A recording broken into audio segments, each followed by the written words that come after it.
Right. ఇక్కడ నేను మీతో ఒక విషయం షేర్ చేసుకోవాలనుకో, ఎందుకంటే నేను ఇవాళ ఒక ఫోన్ తీసుకున్నప్పుడు అక్కడ ఉన్న, అంటే అక్కడ కాశీలోనే ఉన్న గురువుగారు ఎవరైతే ఉన్నారో వారిని అడిగినప్పుడు వారు చెప్పేది ఏంటంటే, ఈమె ఫేక్, ఈమె 7 సంవత్సరాల ఉన్నప్పుడే ఇక్కడికి వచ్చేస్తే ఇక్కడ ఎవరు తెలుగు మాట్లాడే వాళ్ళు లేరు, అంత స్పష్టమైన తెలుగు ఎలా మాట్లాడుతుంది, అండ్ టెంపుల్స్కి దిగంబరంగా ఎవరిని అలౌ చేయరు నార్మల్గా అయితే, అండ్ ఆమెకి ఏమీ కూడా మంత్రాలు అలాంటివి ఏమీ రాదు, ఆమె సాధన చేసింది అన్నది కూడా అదంతా నిజం కాదు, ఫేక్ అని అక్కడ ఉన్న ఒక గురూజీ మాట్లాడుతున్నారు. మరి దీన్ని ఎలా చూడాలంటారు? మీరు ఎవరికి ఫోన్ చేశారో ఆయన అక్కడున్నానని చెప్పుకుంటూ ఎక్కడుండి మీతో మాట్లాడుతున్నాడో మనకు తెలియదు, కానీ షీఈ్ ఫ్రమ్ అఖాడా అని అక్కడున్న పెద్దలందరూ కన్ఫర్మ్ చేసేసారు ఆల్రెడీ. షీఈ్ ఫ్రమ్ అఖాడా మేము కనుక్కున్నాం. తను ఎప్పుడైతే తనని రిటర్న్ పంపించే కార్యక్రమం ఉందో, వెళ్ళిన తర్వాత క్షేమంగా చేరుకున్నావా, ఎవరి సమక్షంలో ఉన్నావు అని కనుక్కోబడితే షీఈ్ ఫ్రమ్ అఖాడా అని పెద్ద పెద్ద మహా గురువులు స్పష్టం చేశారు. మరి ఈ లాంగ్వేజ్ గురించి ఏంటి అసలు, ఈ ప్రాబ్లం ఏందని అర్థం కాదు. ఈ ప్రభాకర్ గురూజీ కూడా ఆవిడకి వస్త్రం కట్టి దీవించాడు. ఫేక్ గీకు అయితే వీళ్ళు రానివరే. మరి లాంగ్వేజ్ గురించి ఏమంటారు? ఇప్పుడు ఏదో ఒకటి ఎలిగేషన్ పాస్ చేయాలి. లాంగ్వేజ్ అంత స్పష్టంగా తెలుగు మాట్లాడుతుంది అని చెప్పేసి అంటున్నారు, ఎందుకు మాట్లాడకూడదు అని అడుగుతున్నాను. వాళ్ళు ఏంటంటే 7 yearsగా ఉన్నప్పుడు వెళ్ళిన తను ఒక హిందీ వాళ్ళ మధ్యలోనే ఉండి తెలుగు మర్చిపోవాల్సింది పోయి హిందీ రావాల్సింది పోయి, ఈమెకి తెలుగు మాత్రమే వస్తుంది, హిందీ రావట్లేదు అని చెప్పేసి, అసలు వాళ్ళు తెలుగు వాళ్ళే కాదు, అక్కడ తనతో తిరిగిన వాళ్ళు ఎవ్వరు కూడా తెలుగు వచ్చిన వాళ్ళు కాదు, ఆమెకి ఇంకెలా గుర్తుంది, అసలు అట్లా రాదు కదా వాళ్ళ. నా తెలుగు ఎలా ఉంటుంది? మీ తెలుగు ఎలా ఉంటుందా? నా తెలుగు ఎలా ఉంటుంది? నార్మల్గా మన తెలుగు మాట్లాడిన అచ్చులు హల్లులు పొల్లుపోకుండా పలుకుతానా? అప్పుడప్పుడు ఏమో చెప్పలేము. ఏమైనా దోషం ఉందా? Telugu is my third language. నా ఎడ్యుకేషన్ మొత్తంలో తెలుగు మా థర్డ్ లాంగ్వేజ్. ఫస్ట్ ఇంగ్లీష్, తర్వాత హిందీ, తర్వాత తెలుగు. చిన్నప్పటి నుంచి నేను ఇంగ్లీష్లోనూ మాట్లాడగలను, తెలుగులోనూ మాట్లాడగలను, బట్ తెలుగు నా థర్డ్ లాంగ్వేజ్. కానీ తెలుగు స్పష్టంగానే నీట్గానే మాట్లాడుతున్నానే, తప్పే ఉంది దీంట్లో? నా థర్డ్ లాంగ్వేజ్ కదా. నేను 10th క్లాస్ వరకు థర్డ్ లాంగ్వేజ్ చదువుకున్నా. ఇంటర్లో నాకు తెలుగే లేదు, సాంస్క్రిట్ నేర్పాలా తెలుగు ఎవరు? ఇంకా తర్వాత డిగ్రీ కూడా మాకు తెలుగు సబ్జెక్ట్స్ లేవు, కంప్లీట్ ఇంగ్లీష్ ఎడ్యుకేషనే. జస్ట్ ఇంట్లో మాట్లాడితే విన్నా, నువ్వు తెలుగు ఊర్లో ఉన్నావు కదా, వీళ్ళు మాట్లాడుతున్నావు అన్నావు. నేను కంప్లీట్గా తెలంగాణ బ్యాక్గ్రౌండ్, నాకు తెలంగాణ లాంగ్వేజ్ రాలేదే, యాస రాలేదే, తెలుగులోనే కదా మాట్లాడుతున్నా.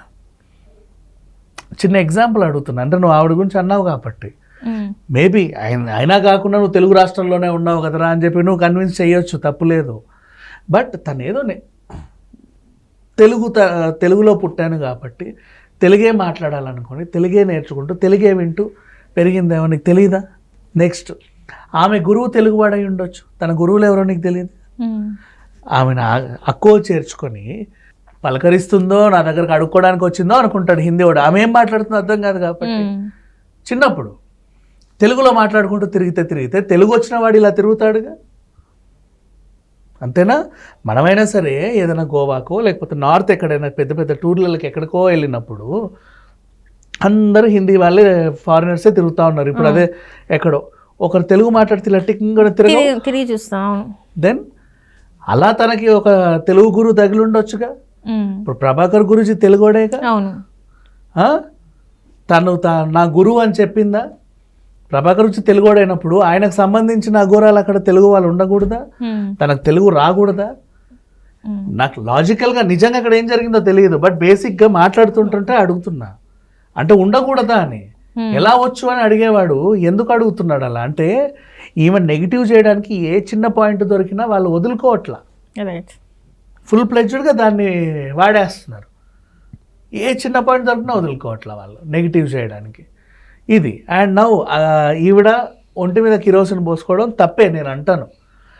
అంటే 10 మందికి మంచి చెడు నేర్పించే వాళ్ళే ఒంటి మీద కిరోసిన్ పోసుకుంటే రేపటి రోజు ఆ 10 మంది కూడా ఏదైనా కష్టం వస్తే ఒంటి మీద కిరోసిన్ పోసుకుంటారు.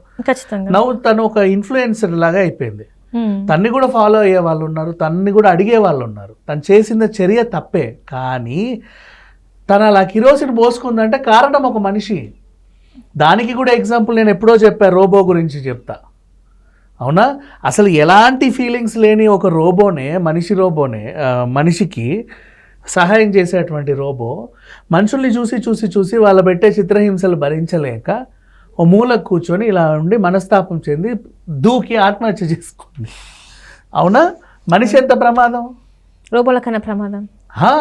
మనిషి ఎంత ప్రమాదం. రోబో సినిమా చూస్తే ఫ్యూచర్లో రోబోలు వస్తే మనిషిని నాశనం చేస్తాయి అన్నాడు. మనిషి దగ్గరికి రోబోలే కాదమ్మా, అఘోరీలే కాదు, సాక్షాత్తు శివుడే వచ్చి అక్కడికి వచ్చినా సరే అమ్మో మనుషులని పెట్రోల్ పోసుకుంటాడు ఒంటి మీద. అది మనిషి అంటే. నీకు అర్థమైందా? దేవుడు కూడా ఉండలేడు అక్కడ. మనిషి వాడు తలుచుకుంటే ఏమైనా చేస్తాడు. అక్కడికి దేవుడు కూడా ఇప్పుడు నువ్వు అఘోరినే చూస్తున్నావు. ఇప్పుడు ఇప్పుడు డైరెక్ట్గా శ్రీకాళహస్తిలో కైలాసం నుంచి శివుడే దిగొచ్చి అక్కడ ఉన్న చుట్టుపక్కల వీళ్ళని చూసి పెట్రోల్ పోసేసుకుంటాడు. అంత ఘోరంగా అక్కడ జరిగింది. అఘోరాకు కూడా అట్లాంటి అవమానం జరిగింది అక్కడ. ఇప్పుడు అలా ఫీల్ అవ్వండి. ఈమె ఏదో చేసింది, తప్పు చేసింది కాదు, మనిషి చేసేవా ఆమెని ఎవడు ఎంత నీచంగా ఎంత ఘోరంగా అవమానించుంటే ఎందుకు నాకు ఈ బతుకు అనుకుంది. ఏ మనిషి అని ఎందుకు అలా అనుకుంటాడు? మనకు సరైన గౌరవం దక్కనప్పుడు ఏదో జరిగితేనే కదా. ఇప్పుడు ఒక పెళ్ళాము మొగుడి బాధలు భరించలేక ఊరేసుకు చచ్చిందనే వార్తలు వింటాం మనం. అయ్యో ఏముంది, తాగొచ్చి 2 తిట్టేవాడు కొట్టేవాడు, ఆ మొత్తం దానికే ఊరేసుకుంటారా అమ్మ అని మాట్లాడతారు కొంతమంది. పడే వాళ్ళకి తెలుస్తుంది, ఆమెకు తెలుస్తుంది, అది పడే వాళ్ళకి తెలుస్తుంది. అర్థమైందా? వాడు ఎంత వేధిస్తున్నాడు అనేది. అత్తింటి వేధింపులు తాళలేక ఆత్మహత్య. వాళ్ళు ఏం కొట్టరు తిట్టరు, మాటలతోనే వేధిస్తారు. పడే వాళ్ళకి తెలుస్తుంది. ఇక్కడ అఘోరి పరిస్థితి కూడా అంతే. తను చేసింది తప్ప రైటా అని మాట్లాడుకునే ముందు ఆ నిర్ణయానికి రావడానికి గల కారణాలు ఏంటనేది మనం ఆలోచిస్తే అప్పుడు మనకు తెలుస్తుంది, అమ్మో మనిషి ఇక్కడ కూడా వచ్చాడు అని. అది మరి నెక్స్ట్ ఏంటి మరి అఘోరి పరిస్థితి ఏంటంటే? ఏం లేదు మా, తను కొన్ని ఆలయాలు తిరుగుదాం అనుకుంటుంది, ప్రశాంతంగా తిరగనివ్వండి.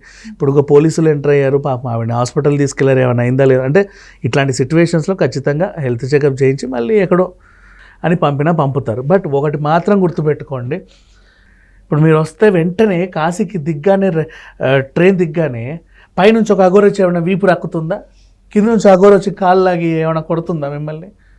నువ్వు రావద్దు అంటున్నారు, గేట్ వేసి రావద్దు ఇక్కడికి అని. నోబడి, వాళ్ళ పని వాళ్ళు చేసుకుంటారు. మీరు వెళ్తున్నారు వస్తున్నారు, అక్కడ కొన్ని లక్షల మంది ఉంటారు అలాగే నగ్నంగా, లక్షల మంది ఉంటారు, ఇటు తిరిగినా అటు తిరిగినా ఉంటారు. నిన్ను వాళ్ళు ఏం హాని చేయట్లా, ప్రశ్నలతో ఇబ్బంది పెట్టట్లా. మీరు ఈ చీర ఎలా కట్టారు, మీకు కట్టుకోవాలని ఎందుకు అనిపించింది, మీరు వేసుకుని డ్రెస్కి అర్థం ఏంటి, మీరు ఏ పూజ చేస్తారా, కొబ్బరికాయ ఎందుకు కొడుతారు, ఇవేమి అడగరు. ఎవరి పనుల వాళ్ళు ఉన్నారు. నీకెందుకు అంత అత్యుత్సాహం? మనిషి కాబట్టా, మనిషి అయి పుట్టిన పాపానిక ఎందుకు అంత అత్యుత్సాహం? తను కూడా వస్తుంది, తన పూజలు తను చేసుకుంటే తను వెళ్ళిపోతుంది. అఘోరాలు లోకానికి రాకూడదు. మీరు మాత్రం అఘోరాలు ఉన్న చోటికి వెళ్ళేసి ఇలా చూడొచ్చు. అది పరిస్థితి. చూడు. Right sir, right. Thank you so much sir.